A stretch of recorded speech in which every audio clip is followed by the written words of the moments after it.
Customer said, "Can you reset my Yale smart lock?" And I said, "Of course I can." Pull the batteries out, pull those screws out, press this button. While holding the button, put the batteries back in. After the battery's in, let go. Now we're ready to go. Now you pick a new 4-digit master code.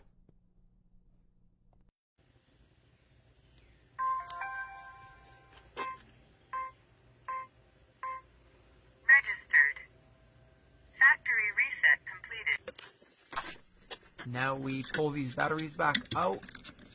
That way we can put the screws back in. 2 screws behind the batteries, 1 screw down the bottom. And that's it. Thanks, guys.